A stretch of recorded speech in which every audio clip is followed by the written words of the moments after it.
going to continue to talk about rehabbing, and I know you're all excited. I can see the excitement in your face, right? So I want to talk about the driving for dollars. So you're driving, you're focused on your particular area, might be Phoenix, Arizona, and you're focused on the neighborhoods in Phoenix, Arizona, or a particular neighborhood. Just let me pause there a second and say, you know, when you're picking an area, it's not Phoenix. You're not saying, yeah, I invest in Phoenix. You might say that to an acquaintance in Canada, for instance, but you're not going to say that to somebody here. You want to make sure that you're focused on what part of Phoenix you're investing in. I focus on the south side of Glendale. I focus on the border between North Phoenix and South Scottsdale. Be specific as to where you invest. I think it makes a difference. It helps you get a little bit more focused, especially when you're driving for dollars. You're looking at properties that are a little bit dilapidated. I like, when I'm focused on a market, to find diversity. We talked a little bit before the break about a particular market yesterday that had price points anywhere from $115 to $290. That attracts me because I'm going to look at properties that are, I want to find the $115 house that's next to the $290,000 house, and they're of similar square footage. You know you're going to have some opportunity for profit there. Okay, so I want that diversity in a market. If every house in a market is between 125 and 135, there's very little diversity there.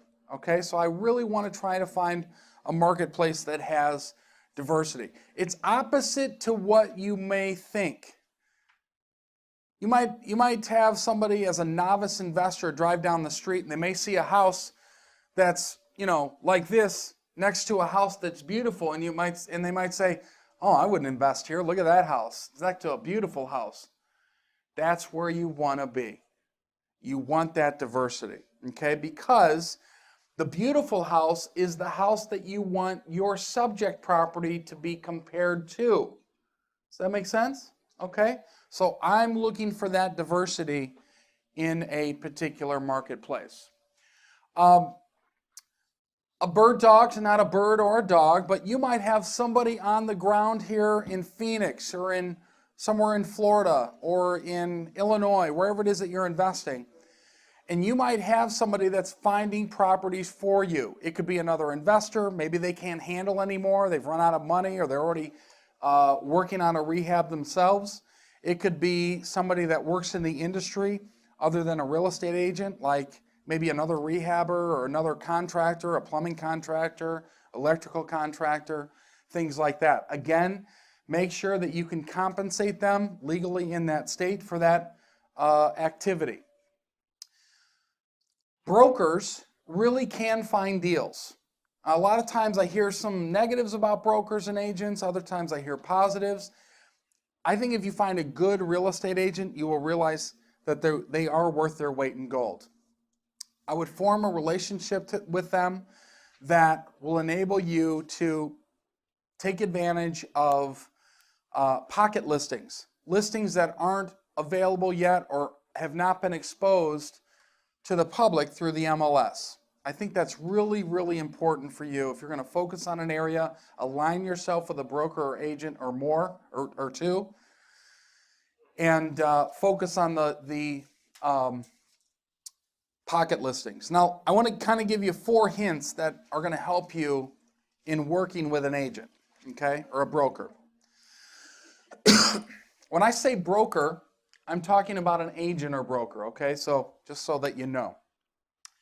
The first one is make sure that you have a list. And when I say list, I mean this in a couple of different ways. Number one, make sure that they give you a number of different properties to you. Sometimes they can put you on what is called a drip list.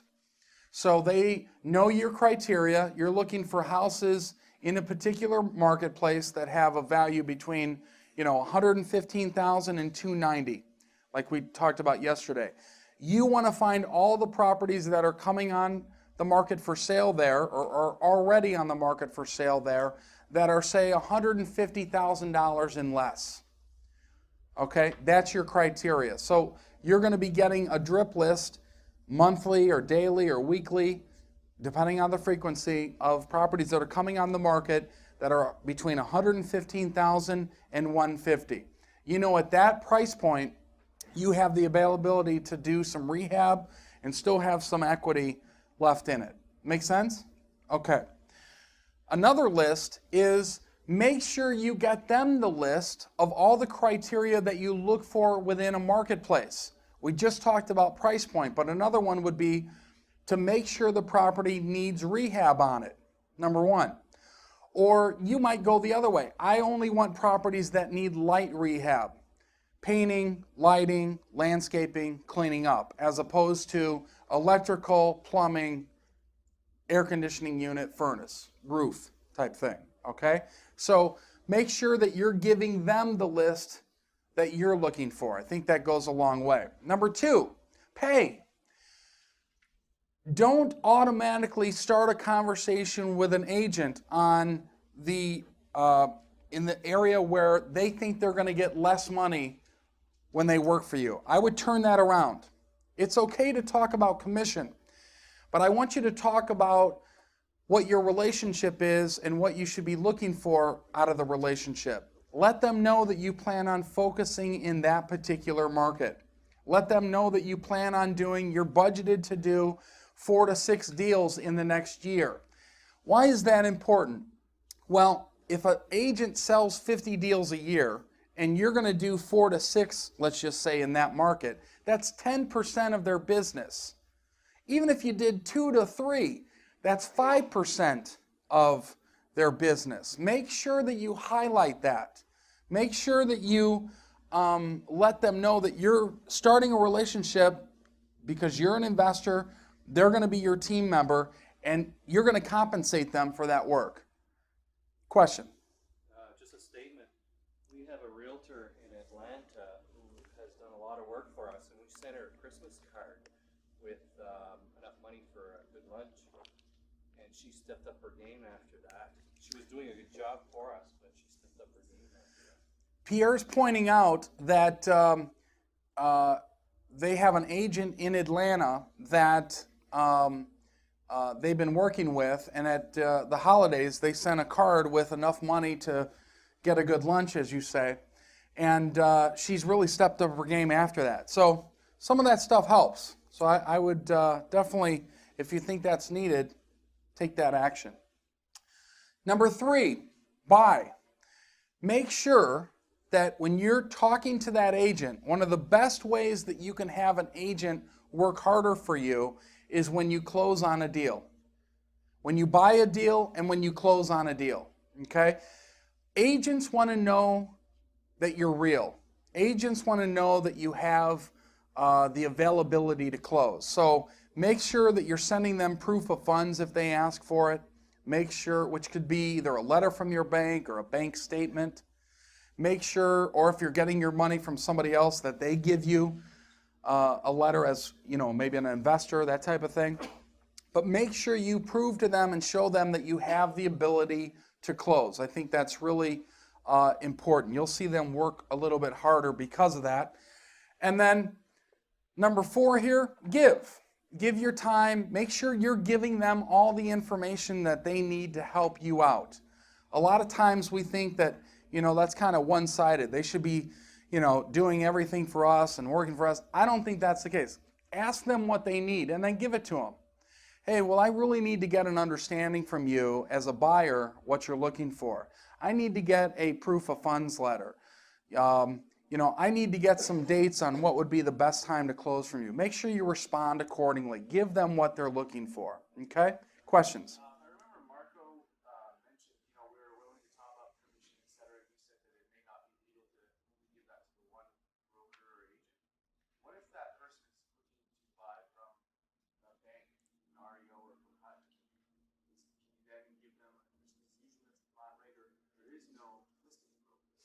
If you're dealing with a real estate agent or a broker, they're licensed in that state, they can receive compensation for real estate transactions. So it would be okay for them to get a commission or an additional payment. Is it sometimes ethical based on the situation? that might be questionable. What I would do is ask that particular agent or broker that question, because they may be working with a larger firm like a Caldwell Banker, Century 21, where they have intercompany rules that they have to follow. So ask that question, okay? Okay, very good. Yes? Is it the norm in these markets to sign a PPA with To sign a what? buyer purchase agreement, some kind of an agreement? It's normal in today's market to sign an agreement with an agent or broker, letting them as an exclusive agent. They're going to be working for you as a buyer's rep. When you sign those documents, I like to limit those in a certain amount of time. 2 months, 3 months, 1 month, something like that. And only for, and you may have to add this in there if you're able to do it, only for, they represent you on only the properties that they specifically show you. So it doesn't encompass the whole market, okay? That's how I like to amend those documents a little bit, okay? When you specify shore, because we're based out of town, out of this country, does that mean just whatever they send us via? I think if you really want to get it specific, it's going to be physically show you. If you want to be more general, it's show you virtually by way of the MLS. Okay? Good questions. Okay. Cost estimates on the fly. You should get familiar in your particular marketplace what it costs for certain things. So, for instance, of all these things, you should get a good idea. So, I'm just going to focus on flooring. Let's just talk about carpeting. I know in my market, when I put carpet into one of my units, I'm going to pay with labor and materials about $13 a yard, somewhere in that range. So I'm going to use that as an estimate when I'm buying carpet and I'm looking at rehabbing a house. I'm definitely going to focus in that particular arena. I'm going to do that with the bathroom, appliances. I'm going to know how much a stove costs. I'm going to know how much a refrigerator runs. Landscaping and to clean up, doors, windows, paint. How much does it cost to paint a 1,400 square foot house, or whatever the target property is that you're working with in your particular market? If you don't know these, I suggest that you do one of two things. There's a book it's called R.S. Means. Has anybody heard of that before? R.S. Means. That will give you cost estimates for construction. You could do that. You could actually go to your contractors and ask them to give you a on-the-fly estimate of what that would be. Or you could talk to other people that are doing it. Like, for instance, the 4-unit that we went to yesterday, I'm pretty sure that investor has a good idea of what things cost. So make sure that you're tapping into your local resources as well. R.S. Means. R.S. Means. It's a catalog of pricing across the country of construction and what their estimates are. That book's used a lot by insurance agents when they're trying to figure out what it would cost to reproduce that asset in that particular market. Penny. Have you found in the past that, like, for example, with appliances, that it's more expensive or less expensive to go to the big box stores compared to, say, like a smaller appliance place where you might be able to work up a deal for multiple appliances? Penny's question is it more expensive or less expensive to deal with the big box places?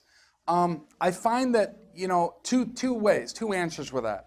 Number one, if you pit them against each other because they have a guaranteed lower price, they'll guarantee their price on the same particular model, you could work them against each other to drive that price down. But where I think for rehabs, and it's appropriate, is try to find a scratch and dent place in your particular market. You can buy appliances there for a steep discount. The dent may be on the side of the stove or range that you don't even see, and it's pushed back. You don't even know it's there. But they can't sell that at retail. So look for a local scratch and dent appliance place in your particular market. Okay? Questions with that at all? Okay.